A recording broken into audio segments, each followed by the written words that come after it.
My name is Hajra. I'm an author, illustrator, fine artist, and former university lecturer. Today we'll be doing a class on tiling. It's an old technique that's really lovely, and we'll be working on a master study at the same time, and also using gouache. We're not going to be finishing this whole demo because it's not something you can do in 3 hours, okay? So we're going to do a portion of it, and I'm going to make sure I cover a bit of everything.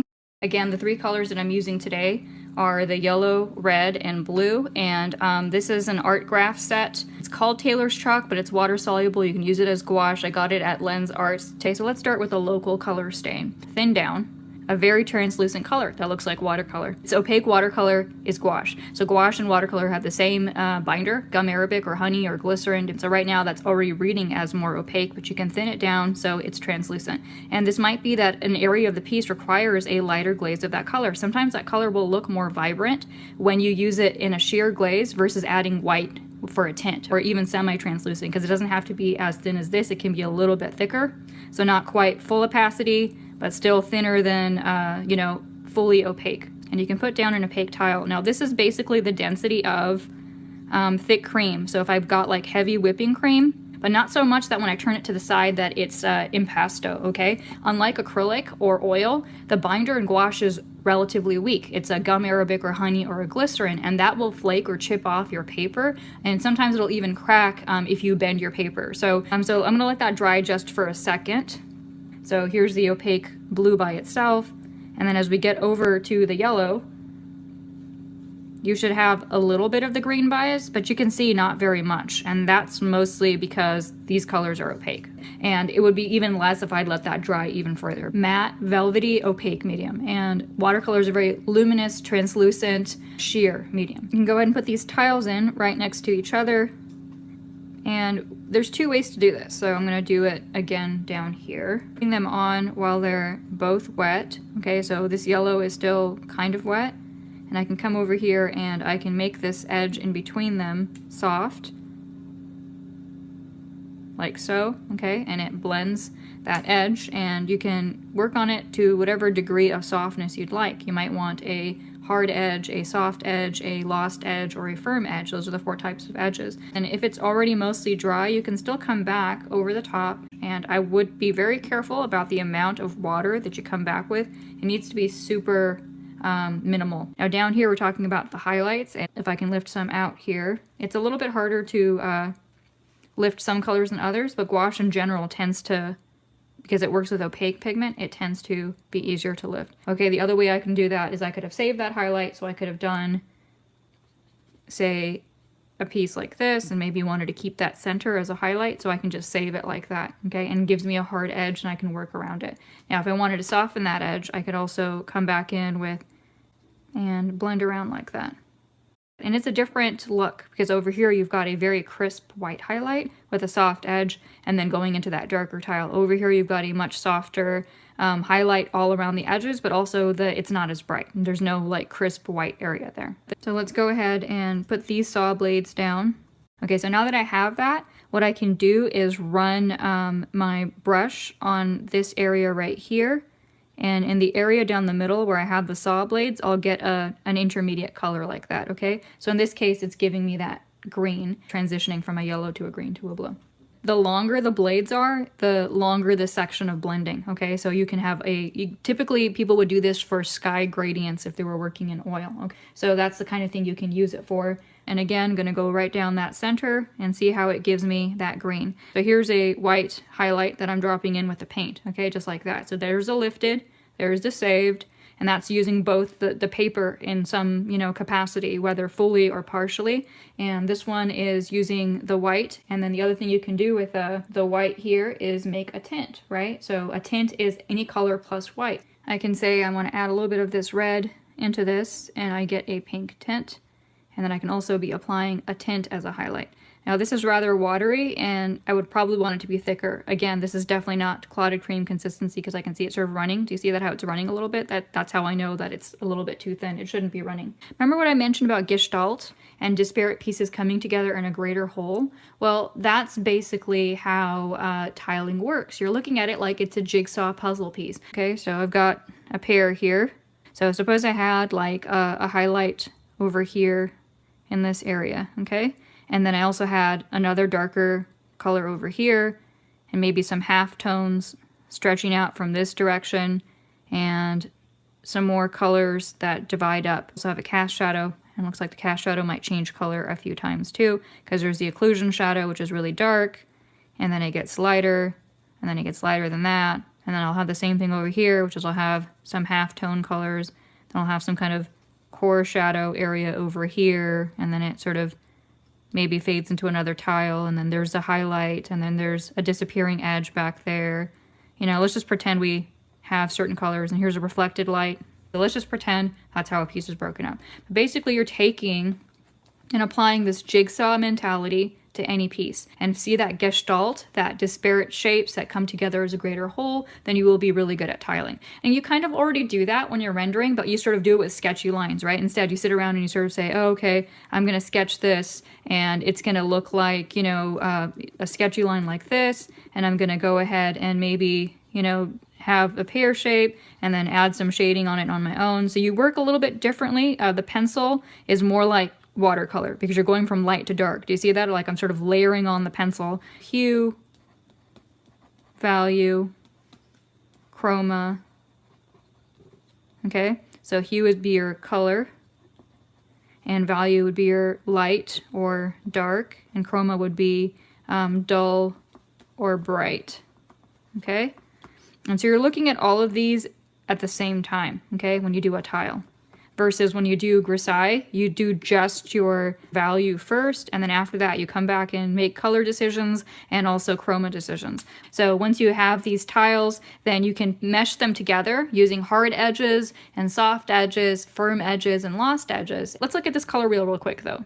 So I just have a red, yellow, and a blue. So from here to here, and then right here, these colors are not really in this scheme, okay? So I'm only, even though this is already limited, because we're only doing 3 colors and the mixes between them, it's further limited by the omission of some of these colors. That's a very smart thing to do when you're using a triad, is to have some dominant colors and then to have some subordinate colors. And when you're looking at the face here, look at how you can see little edges of shapes. See how there's that big backward crescent shape right there? And then another one right here that looks like a little squiggle slug, almost like a banana. And then you've got these little shapes, of course, that make up the features. But you see how Leyendecker is a great choice to study for tiles, because he has a lot of these clear, disparate pieces that work great. As a result of it having this pattern, you can see each little color piece will be a separate jigsaw piece. You can see how I've applied a lot of this, okay, but see how I'm patching this on so it's cream consistency. So here's the nice density that I have there. Now if I decide to make it thinner, then you can see that I'd have some translucency to it, okay? So I'm not applying it at this density, I'm applying it at this heavy cream consistency. Now if you're leaving the background white, then just leave it white. And if you're gonna be doing it blue, just do a corner like I'm doing right now and come back and do the rest of it later. So I have my orange. And I'm gonna go ahead and I could put it right here and then add white to it, or I could bring it over here, and I think the orange part is kind of more towards yellow actually, but I will just add a bit more yellow to it right here. Try to not make my color too muddy. So now I'm just using a translucent, not an opaque, translucent tile of the orange. Now get some of this white right here, right off of my palette. And while this is still wet, I'm gonna stroke this in, and it's gonna give me that nice opaque tint of orange here. So zinc is also called tinting white because it's transparency. When you use it, it doesn't bring the colors down too much, but if you want it for opacity, you would have to use a titanium white. Okay, so there's 2 whites. Next tile over is a light blue. In this case, I'm gonna mix it on the palette, so that way you can have an idea of how to do those tints both ways, okay? Okay, so now I'm gonna just get a little bit of the blue, just a teeny bit, because blue is very strong. Remember we talked about tinting strength? Blue has high tinting strength. So here's my blue, and just apply it like so. I do think that this blue is a bit too bright and also a bit too dark, so I'm going to come back over it with more white. I feel like there's a little bit of green in there, just the littlest bit. So I'm going to actually put in the teeniest bit of green and then come in with more white. So I think there's more of a yellow up here. So I'm going to put a little bit of that orange and put a little bit of yellow over here. You can see a little bit of the yellow is streaking down to over here. This is watercolor paper. I'm using Fabriano. You can use a mixed media if you want. Gouache is pretty forgiving, unlike watercolor, because there isn't as much water being used. The whole point of painting or drawing is it's a constant series of corrections. What the purpose of the original Leyendecker piece was. This is a magazine illustration for it's a cover from the Saturday Evening Post from the early 1900s, so flapper era, Art Nouveau, Art Deco era, and it was probably for spring, so the coming of spring. So here's my general white that I don't want to get muddy. Then I'm going to take a little scoop of this white and move it closer to the center here and sort of give it a little cutoff line. I don't want it to end up with the rest of my white because I might get some cross-contamination. And now I'm going to use that over the top here, and it'll give me those nice tints. It's like putting a fog or a mist down on the paper, okay, when you're doing it this way.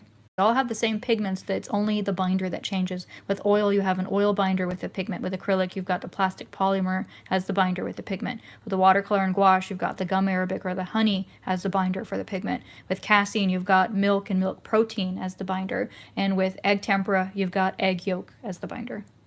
And so you would continue to do this part of the headdress and this part of the headdress off the stream exactly the same way as I did this. I did a base layer that was sort of a yellowish white. He's got far more sort of reddish, ruddy fingers, especially this first finger, and the second part has a lot of ruddiness to it. So that's how I put in these color tiles, and then I put in a white color tile as a highlight. And I'm going to mix a tint now, the base color that I want. This is kind of like a butter yellow. Go ahead and put that in as my base tone. Okay, it should look rather yellow. I mean, I've had people paint stuff in person, and sometimes we'll go straight into lobster mode. It'll be very, very red. So try to keep your base skin tone over towards the yellow side. We can always add in the color bias of the skin. You know, if there's red because of more blood pooling there, we can add that later. This is just a peachish color. So with grisaille, you don't get an ugly stage. It kind of works itself up at each stage with the layer of the rendering as it develops. With tiles, when you have all these jigsaw pieces in and some of them are the wrong shape and the wrong color, or it's still a work in progress, it can very much look ugly, and there's no reason to get stressed out. It's going to look ugly for a little bit.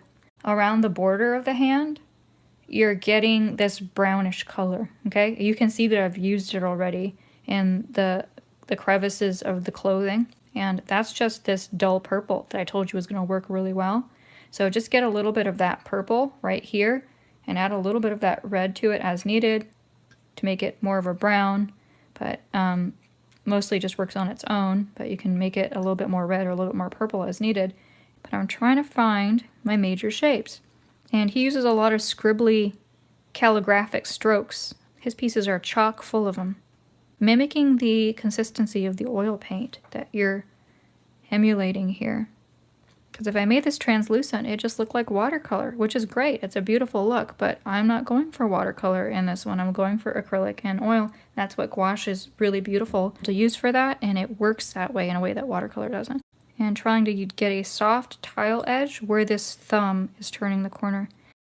Okay, so I'm going to go ahead and put some of that orangish mix. It looks like this gap here, to me, feels a bit more orange. So I've gotten a slightly more orange color, and now I'm going to take that same yellow that I have on my palette still, so I'm just dipping into the same yellow that I mixed right here, and a little bit of that white that I have in the center that's a little bit mixed up, and I'm going to come back over here and try to get that shape, having that soft edge, the two wet paint edges mixing. Better to have harder shapes that are more clear and concise about the anatomy than to have these loose, saggy shapes that make it look like your person has Jabba the Hutt anatomy and they don't have any bone structure. More white here, and a little bit more white back here, and I'm just using the pure white now to bring a coolness to it, because white is cooling. It adds a blueness to things. So not only does it lighten, but it also cools. Getting a little bit of that purple shadow color. You know, in this case, it's just the purple that mixes into that dull purple. You can get whatever purple you've got. If it's not dull enough, based on your color scheme, then add some yellow to it, and it'll turn into a nice brown. Okay, so there's that fingertip right here. And I'm going to add a little bit of line here to indicate that finger division. Fingertip is a little bit confusing, so I'm going to come up and blend that into the dress a little bit, just to get that shorter as a finger. Just get some pure white on my brush. So much of painting and rendering accurately is just about how accurate your observation is, and then your capacity to translate that onto the paper. So I just want a translucent local color stain, like we have on that tiles card. I'm going to, the bottom half of her face is very pink, so I'm going to work around that. Kind of like she's wearing a corona mask around on the bottom of her face. She's out shopping during the pandemic. In her best clothes, apparently. I'm going to go ahead and get her nose as well, but not the lips. Okay, so working around the lips. Okay, so I found that tile, and I think I'm going to come back up around this corner and get this tile too. So again, it's more of that greenish color, and it's going to take a little bit of layering. So again, don't be too worried that the color isn't quite matching. And I'm going to make it more orangey. So I think it'll make a nice dark eyelash and eyebrow color. She's mostly got her eyes closed and she's looking down, so there isn't much there when it comes to the complexity of the actual eye shape. Add in just that base peachish color that we had, and I've got slightly a greenish tile coming up around the corner here. So I've got the greenish color tile. Okay, the greenish color. Okay, now the eyebrow is curving around the head, so don't forget to imply that. Don't just put it on a straight line going around the head there. She sort of has just the teeniest bit of her eye poking out of the bottom here before the lid closes. You'd end up with a slightly softer edge here. It's because the white inside of the eye isn't really white. It's really gotten darker as a result of all that shadow being cast onto it. So I'm going to go ahead and put the eyebrow in as well. Okay, so these are kind of a comma or apostrophe shape. You see a little bit of the philtrum right here, just the teeniest bit. I'm going to go ahead and put in a shadow for the philtrum right there, and then soften it down a bit. Okay, so over here is the highlight on that ridge of the nose. So I'm actually going to skip that and go behind it, okay? Because this is this downward plane of the nose, okay? People often forget that. And then you end up having like a Voldemort nose that has no planes in it whatsoever. If you watch that free Sunblom Santa master study that I've done on YouTube, it's free. It's a video you can watch on there. It's also gouache. It's also tiling. Could it be useful to use oxgall for opaque gouache to help with fluidity without making it too watery? The oxgall helps with dispersion. You want to just add a few drops of that, like 5 drops of it, into your rinsing water, and it helps the gouache glide across the paper better. You know, a big wash in the background, it'll help it glide better. So it's a dispersive agent, because basically it comes from the gallbladder of an ox. They make synthetic ones now too, because that's what bile does. It's basically what you're using is like bile. So you'd want to use that to disperse the paint, but yeah, you can't use it in place of water. It's not like a thinner for your medium, you know? Okay, so let's work on the lips now. Shadow there in the corner from the lip hanging over the teeth, and the teeth are curving back around the other way, and the lip is actually showing over it as a shadow. I can't really see the bow at the top of the lip because she's got her face turned up, so it just goes across more or less, but it does shorten as it turns, okay? So there's a longer, flatter curve on this side, and then it sort of heightens this part, and then turns around on this corner right here. So I don't have black in this, and I'm using the purple, and I'll make it nice and harmonious. And also put it in again on this side. And there's a shadow over the top of the teeth there. It's like a bluish grayish shadow, and it's a bit more brown. And so in order to make it more brown, I'd add a little bit of orange to it, because orange is the complement of blue, just to match kind of what he's got in the painting there. I'm going to go ahead and add that shadow color with that purple, like I was saying right there. But I'm trying to get the pink tiles in, and then blending away an edge if I feel like it's soft. I'm going to start to move towards this yellowish skin tone here, and softening it into this wet, whitish yellow tile that I have down here.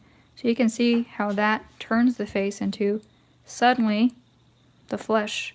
She's got a greenish tint to this side of her face, and so I'm going to now pull that up. So then over here I've got another greenish brownish color, so I'm going to add a little bit more of that color to it, and maybe a little bit more of a yellow to it, and have more of a golder color on the eyelids. And leaving the edges completely sharp for the moment. I'm going to come back in and blend them. And in the center there we've got white, so I'm going to come back in with some white.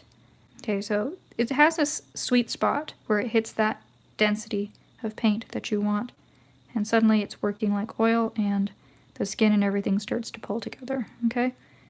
You just need to consolidate those shapes with the highlights, and that's how you'd finish that part. Underneath the chin, I'm adding a little bit of that orange, but it'll really capture the temperature and not just the color shift, okay? And then there's a little bit of a highlight here, and there's actually almost a bluish shift just right here on the Terminator line, okay? Okay, so now we're gonna work on the dress. Now I'm gonna come in and find this red that I have in the tile. You should have it in your sketch too. Into an ochre orange almost. Get a little bit of this purple down here and add that into here, and it'll turn this into a, let's try to meter it a bit, an ochre color, okay? So there's my ochre color. And if I want it to be more purple, then I can have that color here. If I want it to be less than that, then I can add more orange to it or more yellow to it. Okay, so that's the color. And then I'm going to go ahead and start putting in that color tile. So for some of these areas, there's a bit more of a gray evident too, in which case I would just take this ochre and add blue to it to make it more gray to get like that color. And then get some of this white. And I'm going to come back in and add the white highlights last, remember? So now I'm just adding in the lighter yellow, optically mixing a bit already. Now what you've got here is mostly the midtones. You might think it was done unless you looked at all of this and see how much more shadow this has and how much more highlights it has. So that's what's making it pop. I'm gonna come back in with that same purpley brown from down here, from over here, and have a bit more of an orangey brown. Now I'm gonna come back in into some of these areas and start to add in that shadow color. Sort of these abstract calligraphic strokes that Leyendecker was known for, okay? So almost like abstract, scribbly handwriting strokes. He was the inventor of that hatching with oil paint that had never been done before. Of course, it's horrible for your health because you put a huge amount of turpentine. Okay, so you've seen me mix the white into the blue numerous times. You don't have to see me do that. But I'm going to come back in and pop it in so you can see the difference between the sleeve and that bodice that just has the midtones, because this one doesn't have the shadows or the highlights, really. There's a bit more of an orange bias to it, okay? Right here, and it gives me a little bit of glow. This part of it also has a bit more of an orange bias to it, okay? So now I'm layering my tiles. This is only 2 layers, so it should layer pretty comfortably.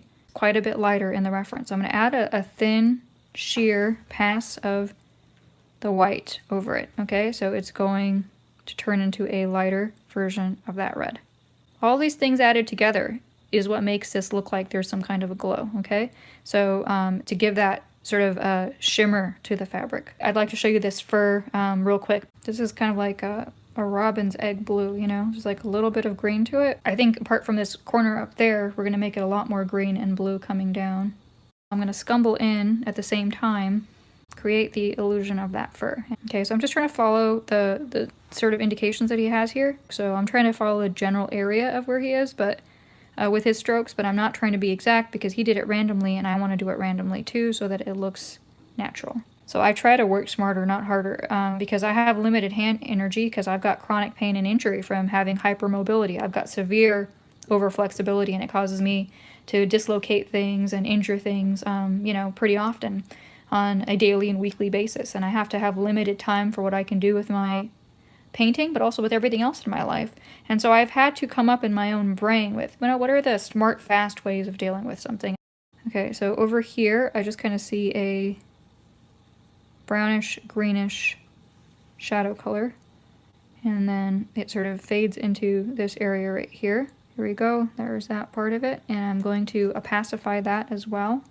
So add a little bit of white to opacify this. That's what I was saying to people if they didn't have a watercolor set, is that, you know, white will already opacify a color before it loses its tinting strength too much. You can just use it to make a color opaque. If you add it in a large amount, of course, it will make it lose tinting strength too. It'll become lighter and become a tint.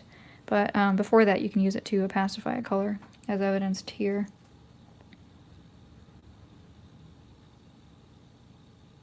So I'm just going to give it a little bit of a blue here, and then come back and straighten this out. So the nice thing about this is, unlike watercolor, I can sort of lift up, you know, and straighten out. Fade that edge a little bit on that side, and then come back into the corner and make it darker again. Easy with the largest tiles. So there's the yellow highlight tile, darker ochre color around it, just like that. So if you work in the 4 to 5 value schemes that he's got here, you'll have a pretty clear way of finishing, because you're not going to have an overabundance of values as well. Okay, so I'm just soft seaming into that next value over there, and then I'm going to soft seam the next tile over into the lighter color again. Okay, and now go back to the darker color and seam that onto the other side.